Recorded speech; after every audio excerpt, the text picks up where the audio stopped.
We're in Habakkuk, and by means of announcement, we do have a biblical survey exam that will be due next week. So what I'm going to do, lest I have it slip from my mind, I'm going to read you the questions right now. And if you have any questions about the questions, you let me know. Otherwise, we'll just go on with class. So here are all of your questions for the exam. And this is all on Google Drive, so you can look it up later. How many books are in the Old Testament? Question number 2, what are the 3 major divisions of the Old Testament? Number 3, what does Pentateuch and Torah refer to? Number 4, how do we know that Moses wrote Genesis through Deuteronomy? We're going to cover a little bit about that tonight. Number 5, in what verse did Jesus give the order of the Hebrew Bible? And then number 6, in what verse did Jesus show the 3 parts of the Hebrew Bible? So very similar questions, but there are 2 different answers for that. And I think you're going to have to go back to the textbook, actually, to get the answer for that. Now that I've said textbook, I just realized I didn't bring mine with. No, hang on just a second. Honey, do you mind? On my desk in my office, there's one of the textbooks, if you don't mind grabbing it. Thank you. Sorry for that. All right, number 7, what does the word Deuteronomy mean? Number 8, what is the theme of the book of Judges? Number 9, give one of the words found in the book of Psalms. That is a musical notation, and then you need to tell me what that word means. Number 10, which 2 books of the Bible do not mention the name of God? Number 11 and 12 are both true or false questions. So, true or false, Jeremiah and Ezekiel preached in the same time period. And then likewise, Isaiah and Zephaniah were contemporaries, which means they preached in the same time period. So you need to say true or false. Number 13, name 2 prophets whose ministry was directed toward Nineveh. Number 14, name the 2 prophets who encouraged the people to rebuild the temple after the exile. You'll study that tonight. And lastly, give 1 proof from outside the book of Daniel that he was a prophet and not a historian. Okay, so any questions on those? All good? All right, good stuff. So thank you very much. Into the book of Habakkuk now. And lest I sweat to death, let me give myself a little bit of air here. All right, so the book of Habakkuk is a very interesting book. It reads different than most of the prophets read because of the way that Habakkuk is approaching this. I almost want to say every prophet is hearing from God and then speaking to the people, right? That's how prophesying works. Thus saith the Lord. Habakkuk, on the other hand, he recognizes some big problems in the nation, and he takes these concerns to the Lord and says, hey, Lord, I got some questions for you. Why, how, when, and as you go through the book, you see these questions unfold, and then as God answers his concerns, and let's call it complaints, I think that's kind of how it comes across, then Habakkuk explains these things to the nation and writes it down, and God even commands him to write down the answers to these particular questions. So the first one is this, and it really does speak to a long-term, long-standing question amongst skeptics and amongst believers. Every human being faces these questions at some point. God, why are you allowing all this sin to go on? That's a fair question. I mean, the nation was just shot, filled with sin. So God, why are you letting this happen? And God says, okay, listen, Habakkuk, I know about it. I'm on it. There is a plan to punish these people for their sin. The people of Judah, they are going to be punished.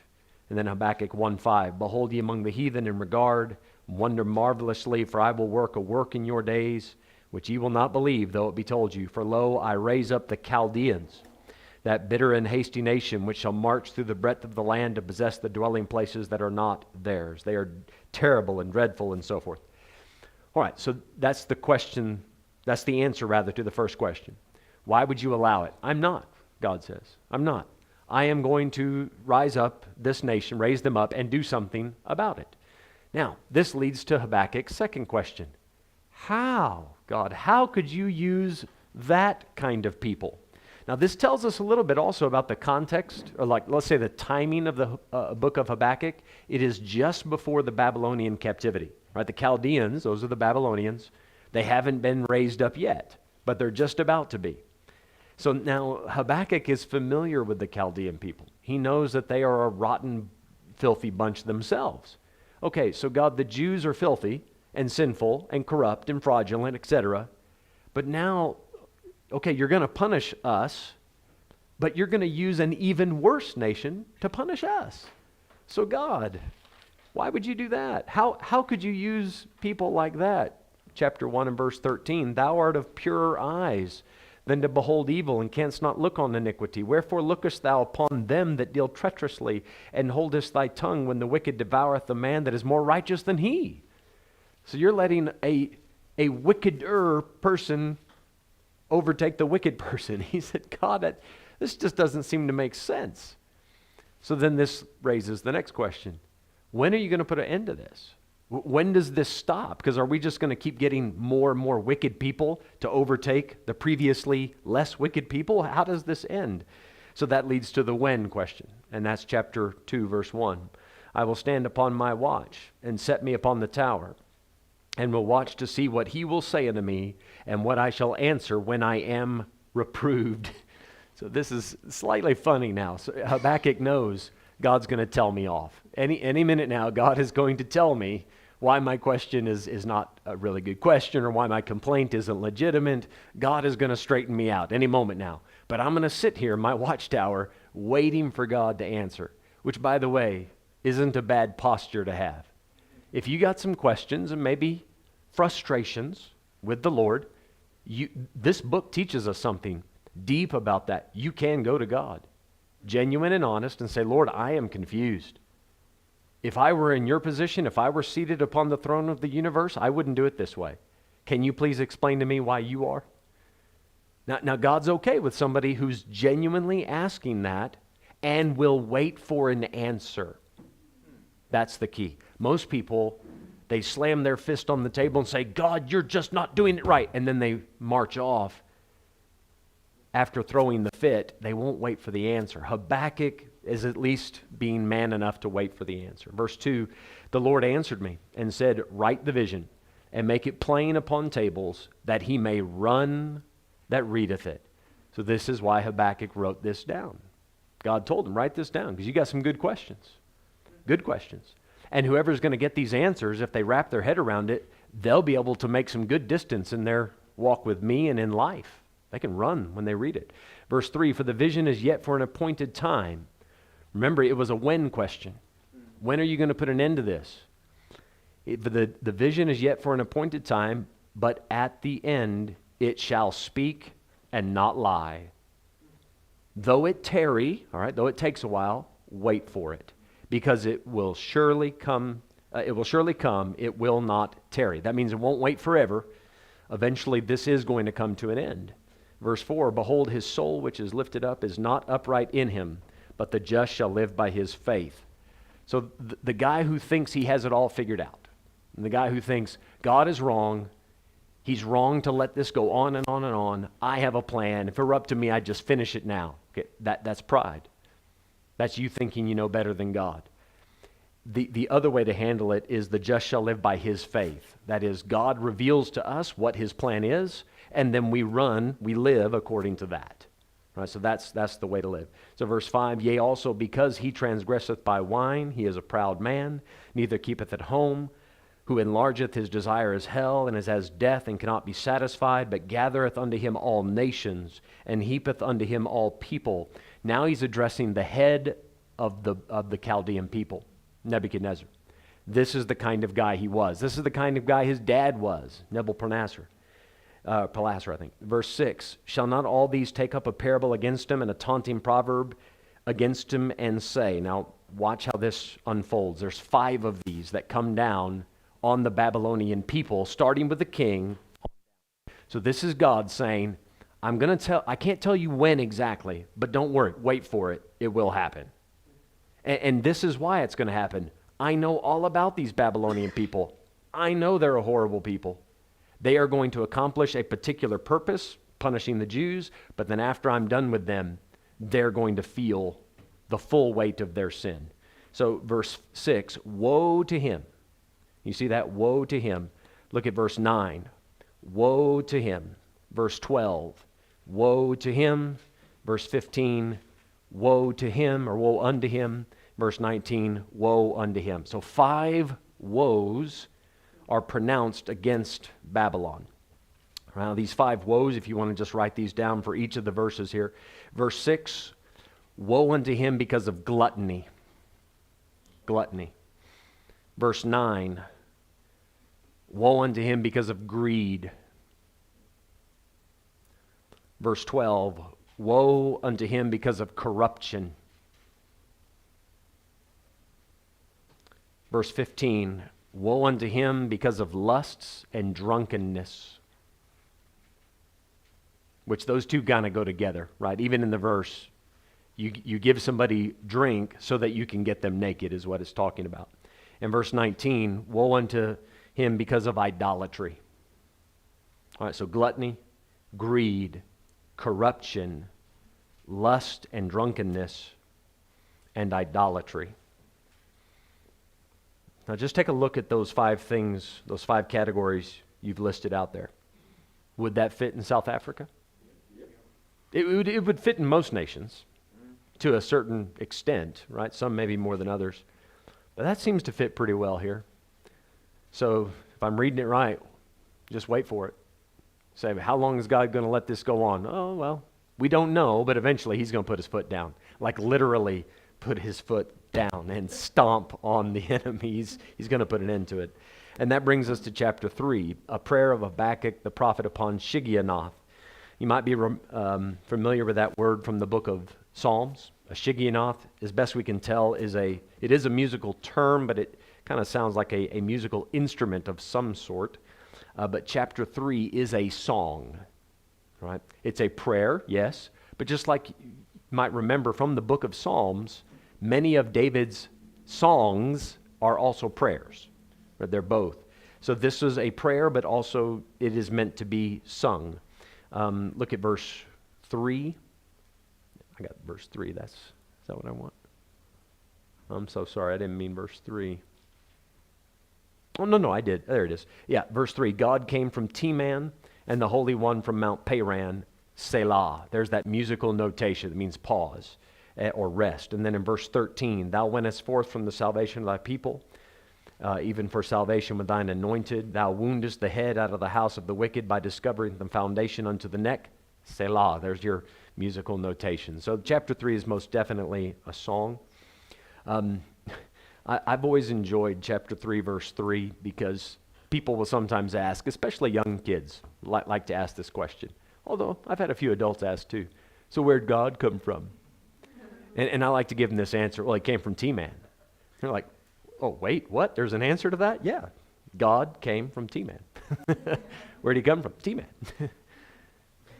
Some of you look a little curious, like, really? He came from Teman? I'll let you think about that for a while, but chapter 3 is all about the second coming of Christ. So what you're reading about in this chapter, especially that first part, is the path which Jesus takes when he's coming back. And Teman is one of the cities that he will stop at before he finally makes his way to Jerusalem. All right, that brings us to the book of Zephaniah. Zephaniah preaches in the days of Josiah. As you can see, chapter 1 and verse 1, the word of the Lord which came unto Zephaniah, the son of Cushai, the son of Gedaliah, the son of Amariah, the son of Hizkiah, in the days of Josiah, the son of Ammon, king of Judah. Now, the reason that is very important to notice is because if you know what happened in Josiah's time, it really adds a lot to these 3 brief chapters. In Josiah's day, you have one of the greatest revivals, if not the greatest revival ever in the nation of Israel's history. This is the I have found the book revival. Now, maybe you're familiar with that title because I grabbed that out of 2 Chronicles and 2 Kings, and I put that on the discipleship book. I have found the book. Now what do I do with it?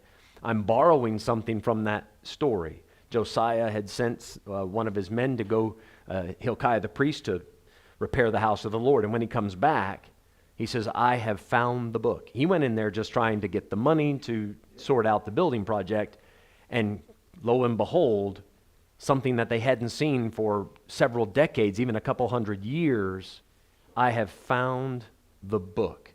the book of the law. They hadn't seen it in decades. Josiah opens it up and begins to read it, and he realizes right away, we are so far off where God wants us to be. Guys, do you realize how many churches would experience revival if they would just open the book? If they would just get back to, I have found the book, read it and go, oh my goodness. We thought we were okay because we're measuring up according to society standards, and what other churches are doing.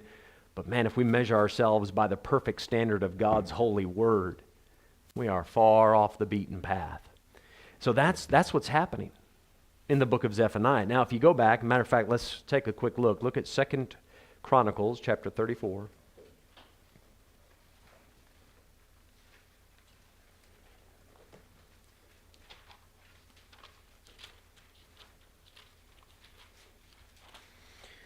Second Chronicles 34, let's begin reading in verse 14.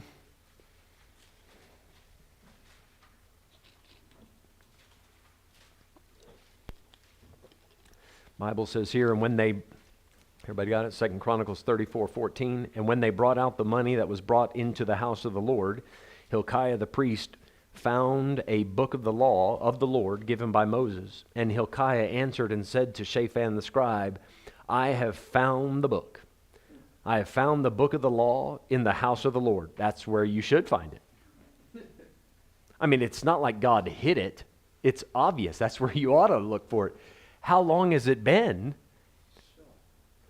I think about this often. People sometimes will accidentally forget their Bible and leave it at church. And I always wonder, now if it's there at church, that means it's not at your house. Now, maybe you got a spare at home, so I'm not judging you. A little bit. But how'd you forget it? But at least you forgot it in the house of the Lord. I mean, you know where to find it because you left it at church, right? In any event, okay, let's go on. And Hilkiah delivered the book to Shaphan. Now they go on, they carry it to the king and they read it. And come on down to verse 21. So here's what the king's reaction is. Go inquire of the Lord for me and for them that are left in Israel and in Judah concerning the words of the book that is found. For great is the wrath of the Lord that is poured out upon us because our fathers have not kept the word of the Lord to do after all that is written in this book. I cannot emphasize to you how much it means to God that you go by the book. It all hangs on that. Verse 22. And Hilkiah and they that the king had appointed went to Huldah, the prophetess, the wife of Shallum, the son of Tikvath, the son of Hasrah, keeper of the wardrobe. Now she dwelt in Jerusalem in the college, and they spake to her to that effect. So they go to her. She's clued in to these matters. Verse 23, she answered them, Thus saith the Lord God of Israel, Tell ye the man that sent you to me, Thus saith the Lord, Behold, I will bring evil upon this place, and upon the inhabitants thereof, even all the curses that are written in the book which they have read before the king of Judah, because they have forsaken me, and have burned incense unto other gods, that they might provoke me to anger with all the works of their hands. Therefore my wrath shall be poured out upon this place, and shall not be quenched. Imagine hearing that.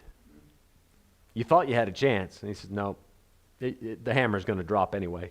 Verse 26, And as for the king of Judah, who sent you to inquire of the Lord, so shall you say unto him, Thus saith the Lord God of Israel concerning the words which thou hast heard, because thine heart was tender, and thou didst humble thyself before God, when thou heardest his words against this place, and against the inhabitants thereof, and humblest thyself before me, and didst rend thy clothes, and weep before me, I have even heard thee also, saith the Lord. Behold, I will gather thee to thy fathers, and thou shalt be gathered to thy grave in peace, neither shall thine eyes see all the evil that I will bring upon this place, and upon the inhabitants of the same. So they brought the king word again. Now, just to shorten the story, the king then reads the book to the entire nation, and it brings about national revival. They go back to celebrating the feast, they hold a Passover, and everything just gets rolling from there. But notice in what light he's doing this. Josiah knows we are still going to go down, but on the way down, we're going to worship God while we do it. The king before him, Manasseh, just wrecked the nation so bad, God could not wink at it. He couldn't let it slide. But he said, okay, I'll put off the destruction because this guy has humbled himself and is accepting what I've said. He's going to do something about it. Do you see how that speaks to the present day in which we're in? God cannot just wink at what the world's doing. He is going to, as we just looked at in Habakkuk, he's going to put an end to it eventually. But on the way down, while the Titanic is sinking, let's play Nearer My God to Thee. You know that story, right? As the boat's going down, nearer my God to thee. All right, let's just draw nigh to God on the way down. Let's go out with a bang. Let's do it right. So that's what Zephaniah is all about. When you read the book of Zephaniah, he is saying these things while there's a revival, right? The nation is riding high, and he's reminding them, okay, great, but we're still going down. There is going to be, look at Zephaniah 1, verse 14. The great day of the Lord is near. It is near and hasteth greatly, even the voice of the day of the Lord. The mighty man shall cry there bitterly. That day is a day of wrath, a day of trouble and distress, a day of wasteness and desolation, a day of darkness and gloominess, a day of clouds and thick darkness. I mean, this guy is speaking death. He is not speaking life at all, right? A day of the trumpet and alarm against the fenced cities and against the high towers, and I will bring distress upon men. They shall walk like blind men. And on it goes, right? So he's just telling the nation, here's what you should expect. Now, it goes beyond the nation. Eventually, he does give these prophecies for the entire world. Chapter 3, verse 8. Therefore, wait ye upon me, saith the Lord, until the day that I rise up to the prey. For my determination is to gather the nations, that I may assemble the kingdoms, to pour upon them mine indignation, even all my fierce anger, for all the earth shall be devoured with the fire of my jealousy. So the scope of his preaching goes way beyond the borders of Israel and eventually to the whole world. Now, as with many of the prophets, there's a happy ending to this story. Verse 14, very interesting passage. Sing, O daughter of Zion, shout, O Israel, be glad and rejoice with all the heart, O daughter of Jerusalem. The Lord hath taken away thy judgments. He hath cast out thine enemy. The King of Israel, even the Lord, is in the midst of thee. Thou shalt not see evil anymore. Well, that's not true until the Lord actually shows up in the midst of them. Right? That's Jesus on the throne there. Verse 16, in that day it shall be said to Jerusalem, fear thou not, and to Zion, let not thine hands be slack. The Lord thy God in the midst of thee is mighty. He will save, he will rejoice over thee with joy. I like this part. He will rest in his love. He will joy over thee with what? Singing. God's going to sing a song. That's the Lord Jesus Christ says, all right, everybody, I have a special for you. I want to sing something for you. And he sings. I cannot wait for that day.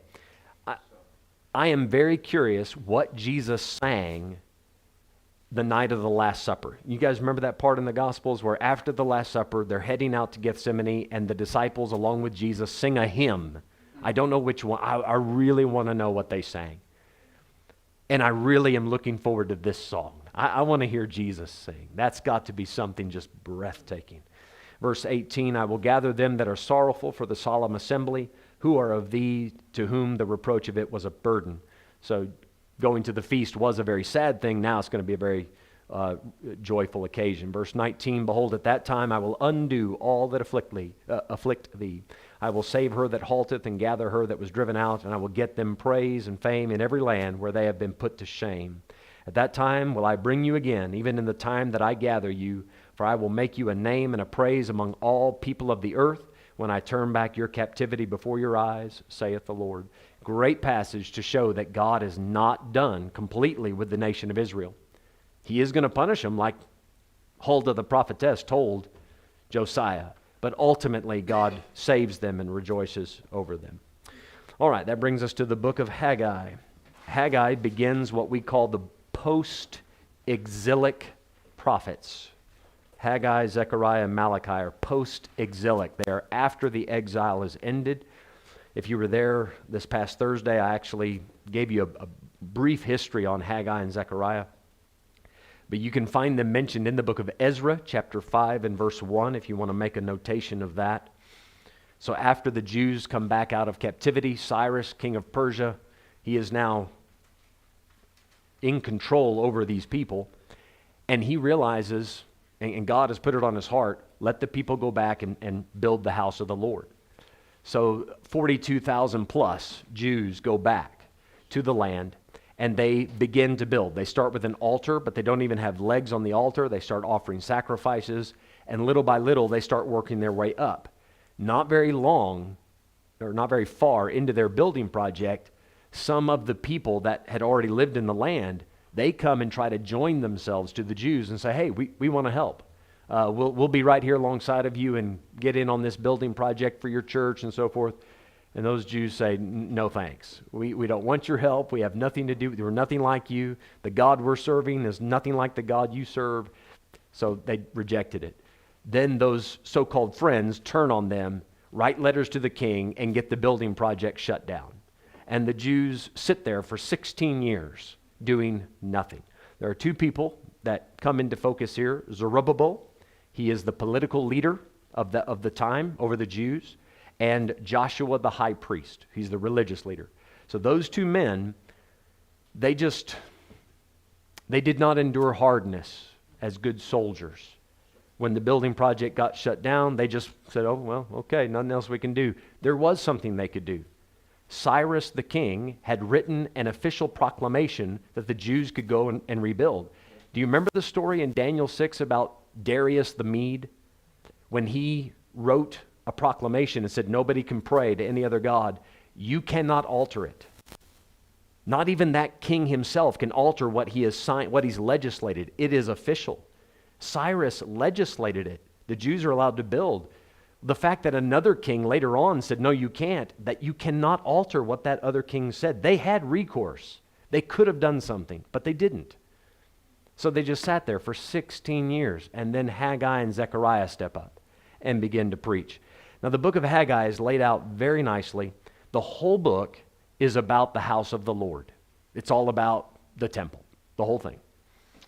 And we have a handful of Haggai's sermons. I would like to say that these are all of his sermons. Perhaps he preached more, probably did, but these are the ones we have recorded. And Haggai, he must have been a journaler, because he would record what day and what month he preached these sermons. They weren't long sermons, but he would write down. You can see in verse 1, in the 2nd year of Darius the king, in the 6th month, in the 1st day of the month, came the word of the Lord by Haggai the prophet unto Zerubbabel the son of Shealtiel, governor of Judah, and to Joshua the son of Jozadak, the high priest, saying, Thus speaketh the Lord of hosts, saying, This people say the time is not come, the time that the Lord's house should be built. So they're going, oh, well, I guess it's just not in God's plan. It's just not God's timing. But how can that be true if Cyrus said, go build it? And Isaiah the prophet prophesied that Isaiah prophesied that Cyrus would say that. It's clearly God's time to go build. But these people are going, okay, well, we hit a bump in the road, so let's just quit. Must not be God's time. Be real careful not to just give up because it got a little tough. The work of God is going to get a little tough. So verse 3, Then came the word of the Lord by Haggai the prophet, saying, Is it time for you, O ye, to dwell in your sealed houses, and this house lie waste? Now therefore, thus saith the Lord of hosts, consider your ways. Stop and think about this. You got a great house, and the house of the Lord is sitting there in ruins. How is that right? And then off he goes preaching. Now, all of his sermons, you can see how they're broken up by the dates. Verse 15, the 24th day of the 6th month. So that's 23 days after his first sermon. Chapter 2, verse 1.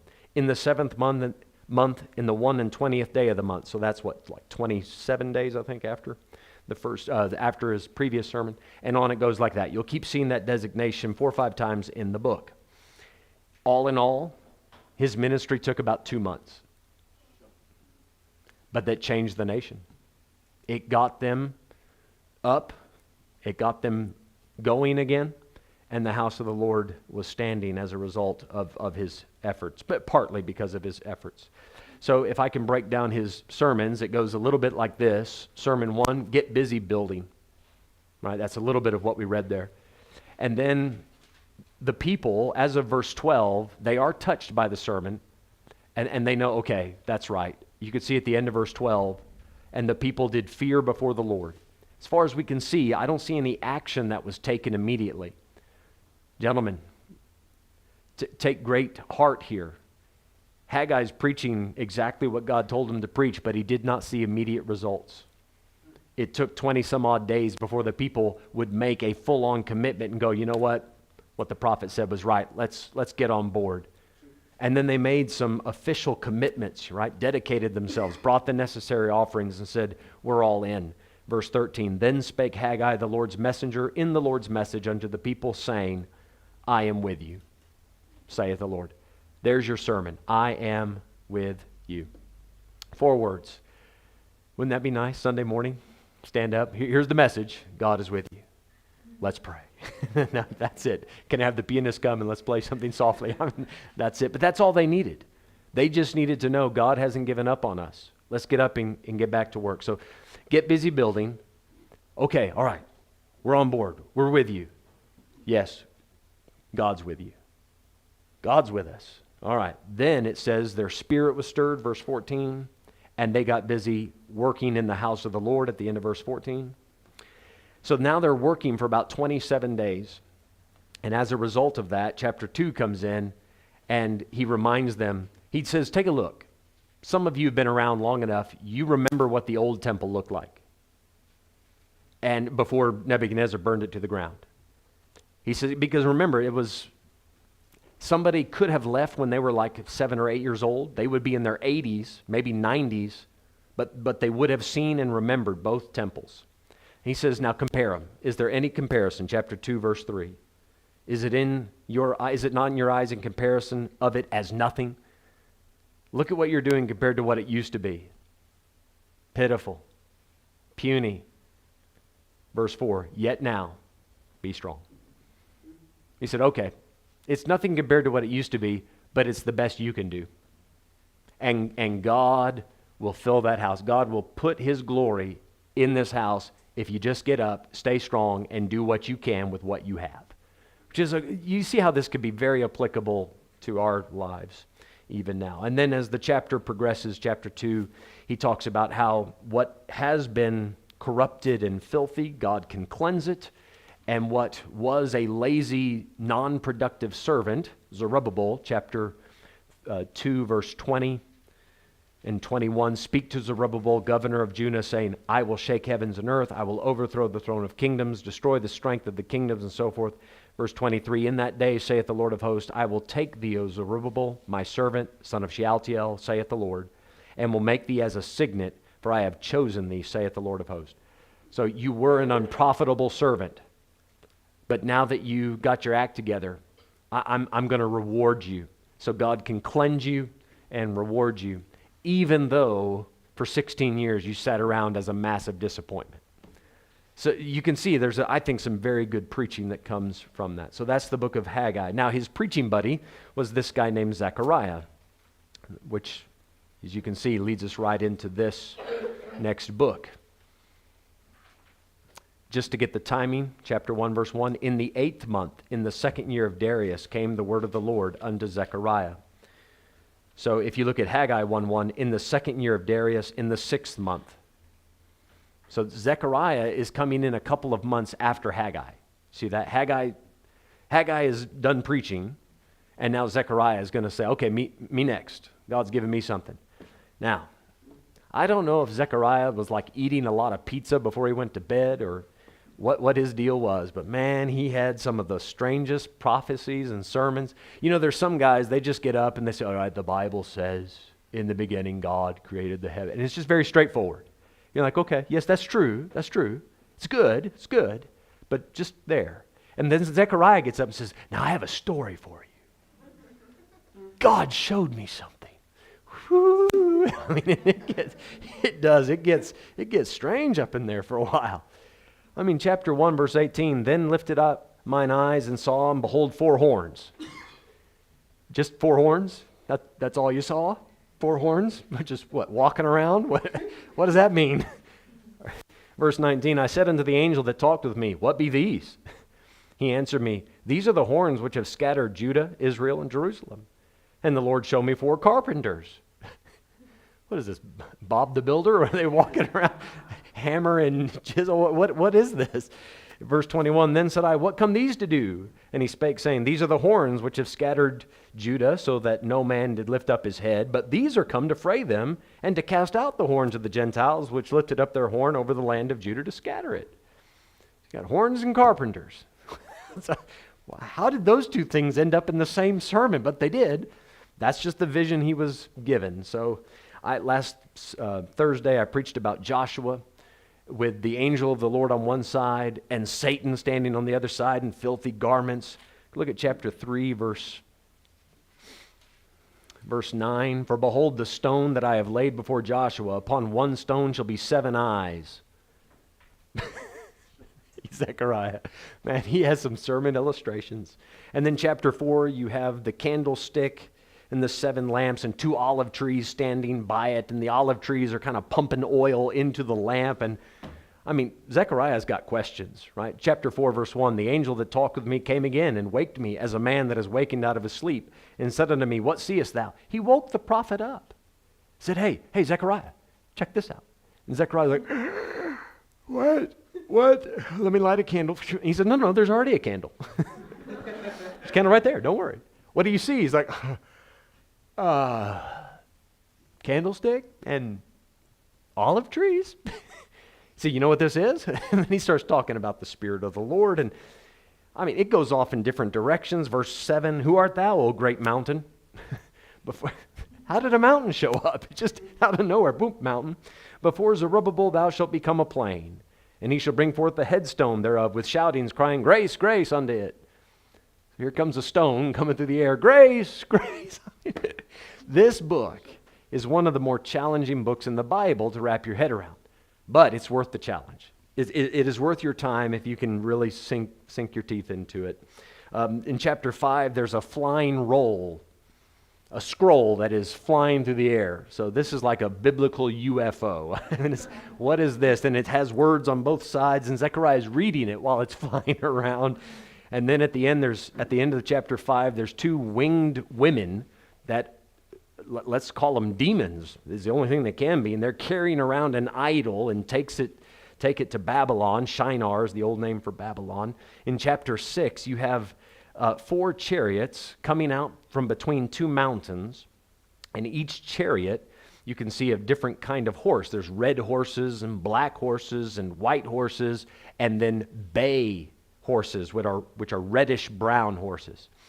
And those horses aren't horses, really. They're not like naturally born horses. They are spiritual.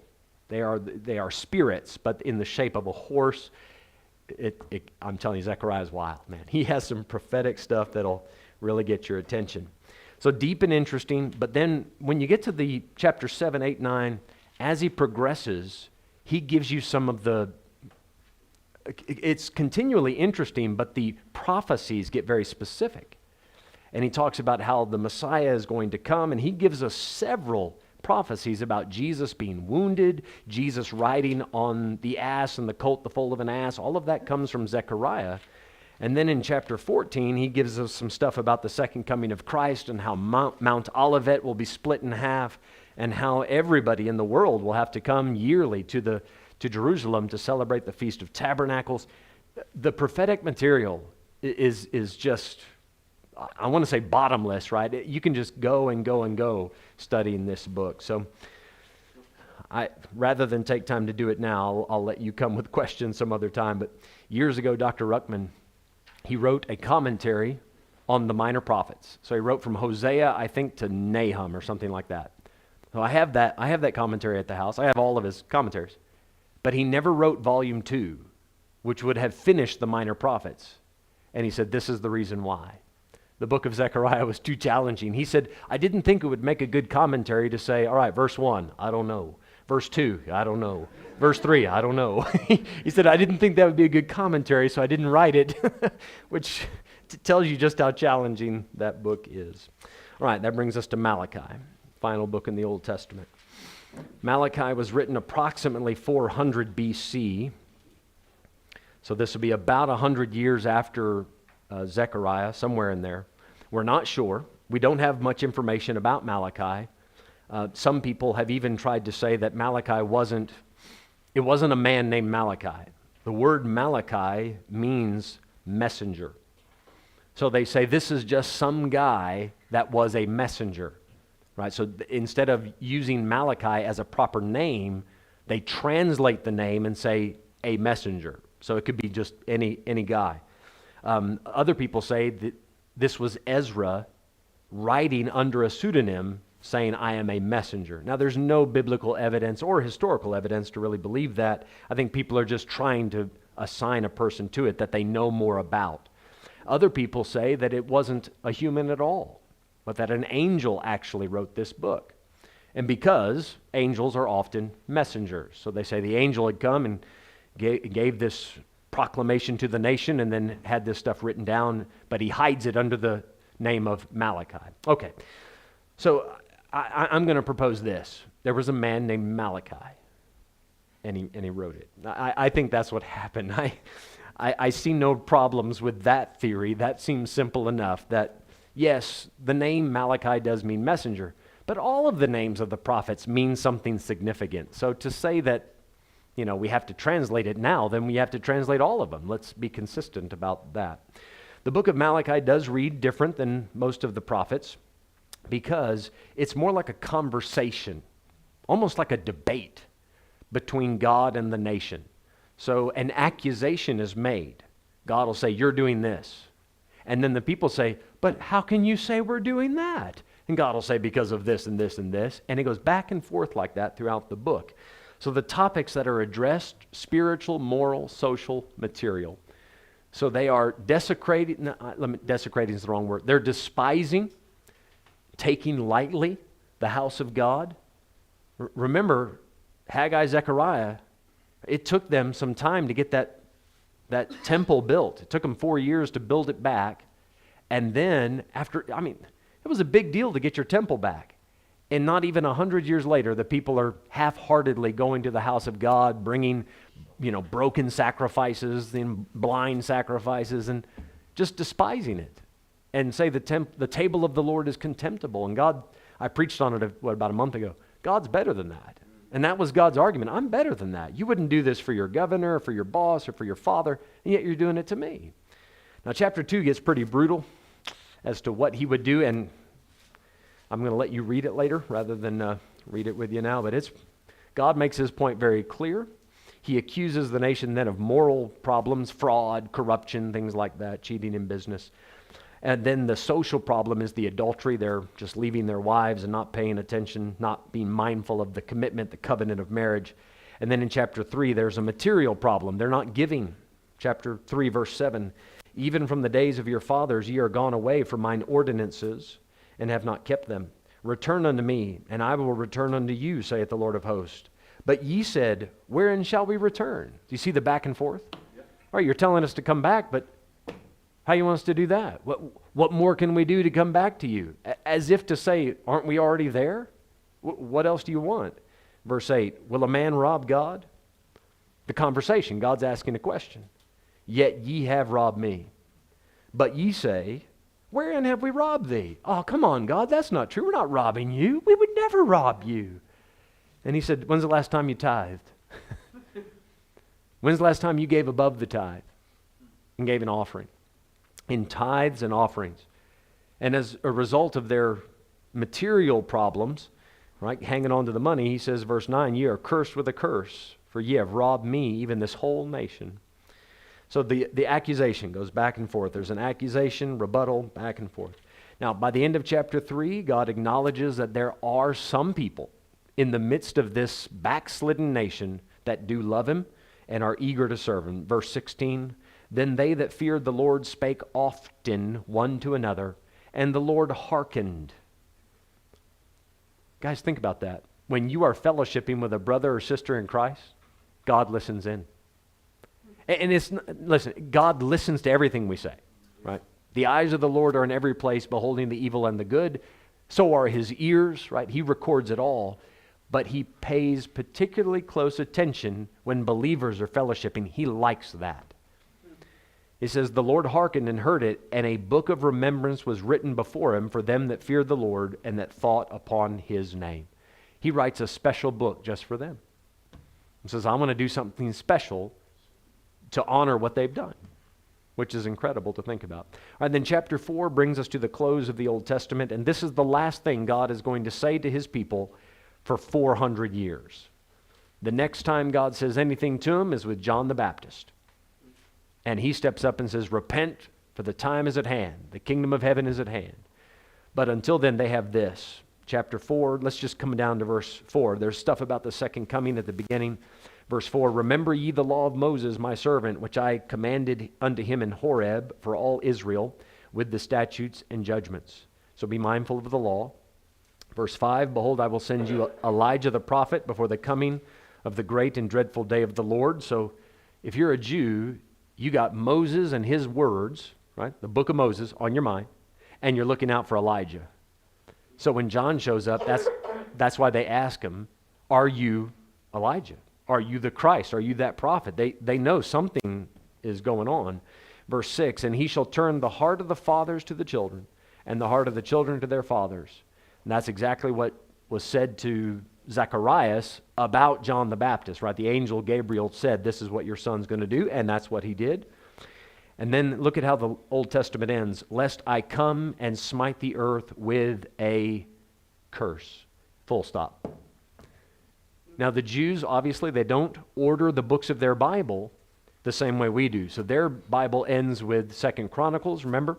And 2 Chronicles ends with Cyrus saying, let's go back to Jerusalem, build the house of the Lord. Well, that's a high point. But if you read it in our Bible, then you read it as the Old Testament ends with a curse. And Christ comes to redeem us from the curse of the law. So if you stop there with the Old Testament, that veil is over your heart, and you're let's say, deadened by the letter of the law. Okay, that brings us to the close of all 39 books of the Old Testament. And let's take a few minutes and study the documentary hypothesis. Try not to be too excited. Come to Genesis chapter 14. All right, so let me lay a little groundwork. The documentary hypothesis, it has gone by other names, and there are all sorts of spin-off teachings. There are many different versions of this, all right? So I'm giving you kind of one of the mainstays that came about in the 1800s. But this idea had been floating around for some time. Many skeptics have considered these type of ideas, which is to say Moses, we're focusing now primarily on the first 5 books of the Bible, but most people stretch this to the first 6 books, right? So instead of a Pentateuch, they call it a Hexateuch because of the 6, all right? And they'll say Moses was not the author of those books. There's no way that he could have been the author of those books. Now, by saying such things, what they are saying is the Bible is not accurate.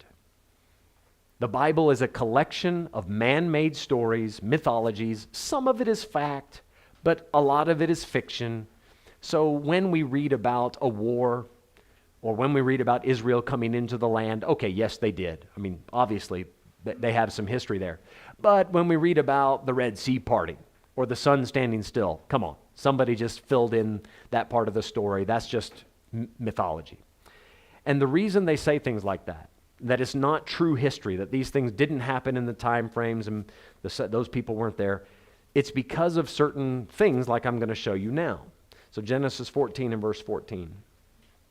And when Abram heard that his brother was taken captive, he armed his trained servants, born in his own house, 318, and pursued them unto Dan. Right. Now that may not catch you as a problem, but there's actually a bit of a question mark that would need to come with that. If Moses wrote this, how does he know who Dan is? Now you said, well, Dan had been born, okay, so he knows Dan, but where is Dan?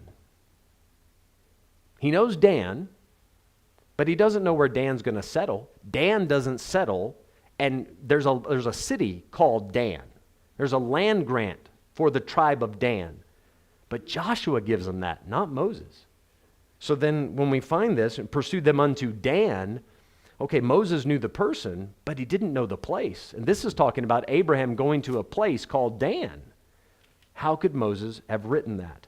Look at chapter 36, verse 31.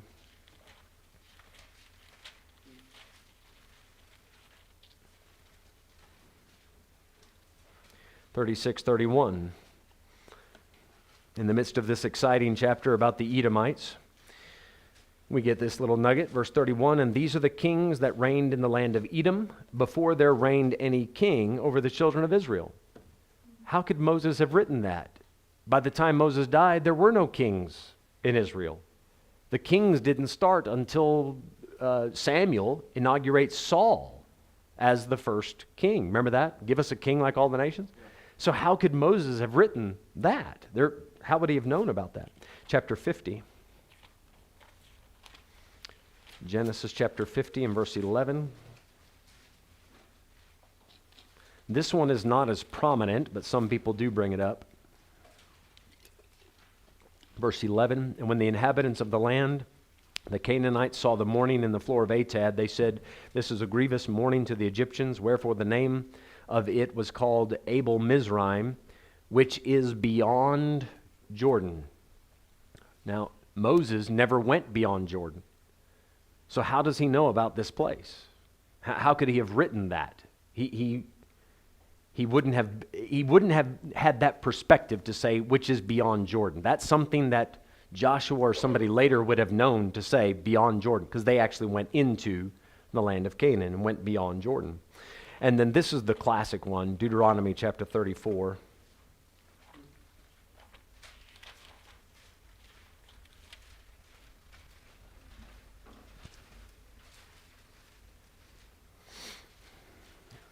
Verse 5, Deuteronomy 34, 5. So Moses, the servant of the Lord, died there in the land of Moab, according to the word of the Lord, and he, that is the Lord, buried him in a valley in the land of Moab. How did Moses write that? You have one hand sticking out of the grave going, I'm dead. So, okay, fair enough. Fair enough. Let's look at these. What happened is, people see these kind of things. They're looking for a reason not to believe the Bible. And then they grab onto that and say, okay, we can't trust the Bible historically. So what they do is they grab onto a few facts of history here and there, and they create their own backstory and say, this is how I think the Old Testament was written. Now, two prominent men that are responsible for the documentary hypothesis, again, they put forward some theories, and many other theories came out of that. But a man named Karl Heinrich Graf, as you would say, and Julius Wellhausen. So this is also known, the documentary hypothesis is also known as the Graf-Wellhausen theory, because those two German rationalists came together, and let's say their theories were put together, and it created this teaching. It's also known, the other name for it is the JEDP theory, just because of the acronym here, but we'll talk more about that in a minute. All right, so these kind of guys, they see these things, and they say that we can't trust it historically. They create their own backstory. So what do we do with these alleged mistakes? Or are they actually mistakes? All right, come to Joshua chapter 24. And look at verse 26. Let me give you the ultra supernatural answer, okay? And I'm really not sure that I would go with this answer, but there's some people handle it like this.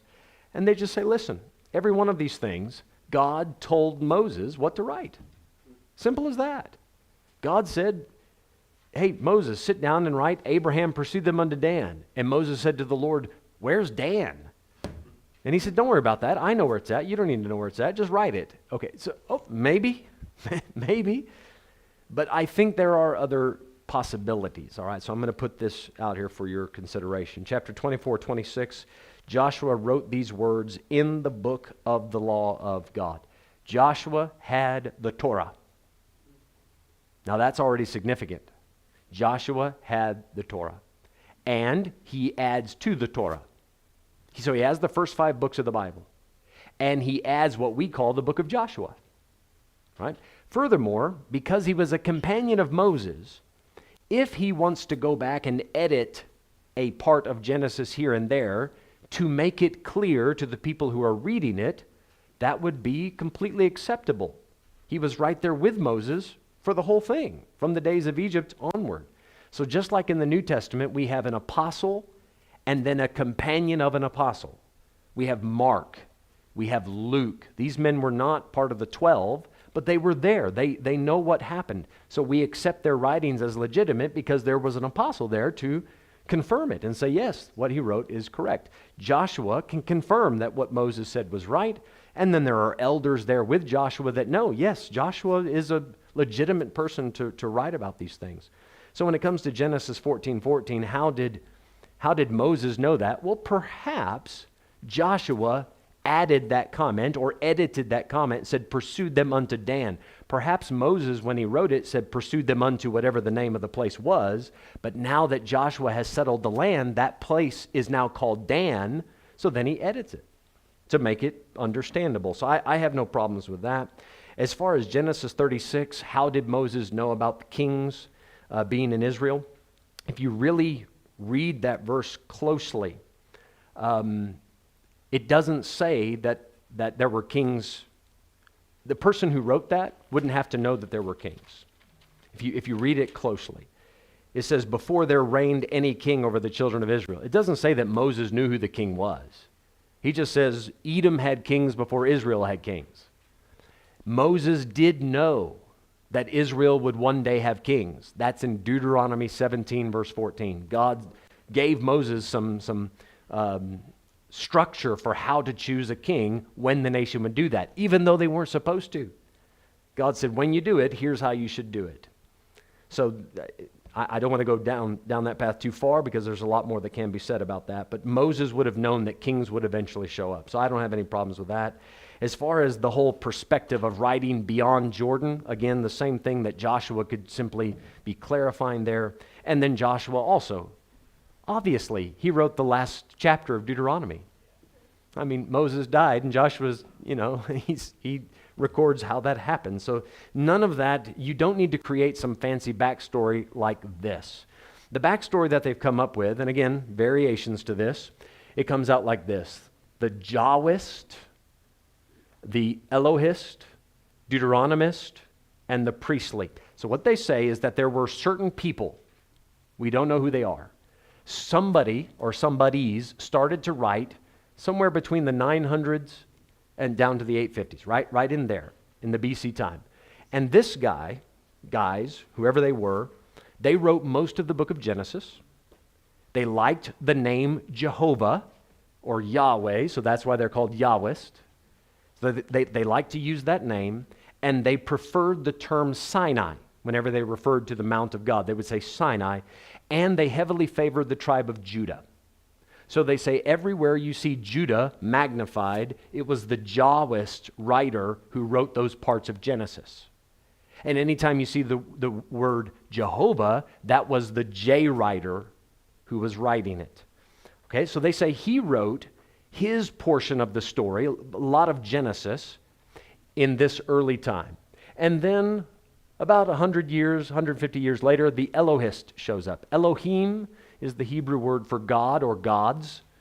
When you're referring to the God of the universe, you make that plural into a singular. It's like a royal we kind of thing. Now the Elohim or the Elohist, he preferred the word Elohim instead of Jehovah. And he preferred the nation of Israel, that is the 10 northern tribes instead of Judah. So he added a little bit more to what we now know as the book of Genesis, and then he wrote the majority of Exodus and Numbers. Now, a little bit of Exodus and Numbers you can get from the Jahwist, from the J writer, but most of it came from the E writer. Okay. Later on, about 620, the Deuteronomist shows up. He writes what is referred to, what we learned tonight in Zephaniah, when they said, I have found the book of the law. What historians have done, the skeptical historians say, no, he didn't find the book of the law. He wrote the book of the law. It wasn't found, it was created. So that's why we have a more precise date to say right about 620. That would be right in the time of Josiah's reign. And then this person sat down and wrote what we call the book of Deuteronomy. And along with the book of Deuteronomy, this writer really enjoyed genealogies and lists. So this is where we get 1st and 2nd Chronicles. See? Whereas the Elohim writer, he preferred Israel. That's where you get 1st and 2nd Kings. So they would say he produced those histories. And then the P writer, the priestly writer, This is during the captivity. Somewhere after the captivity has started, they sat down, a group of men sat down and said, let's write what we now call the book of Leviticus. So what this hypothesis is, they say Moses didn't write anything. Joshua never wrote anything. David did not have a Bible. That's their claim. They're saying after the days of David, somebody sat down and wrote what we know as Genesis, and then it was added to, and then added to, and then added to, and then eventually this guy shows up, or guys, the redactor, comes along and says, let's take all these writings and put them together and make it into one. And that's where we have now what we call the Torah, or if you put Joshua on there as well. All right, so guys, there's a little bit more I want to say about this, but I don't want to rush through it. I don't think it's going to be that complicated to remember this next week. We're going to stop here and pick it up next time, and I'll explain historically, biblically, how this is a disaster. There's just absolutely no evidence for this, both in or out of the Bible, and then I'll show you from within the Bible how we have great confidence that what we have is historically and biblically accurate. Okay, any questions? Any of this? Okay? Nope. All right, let's take a break.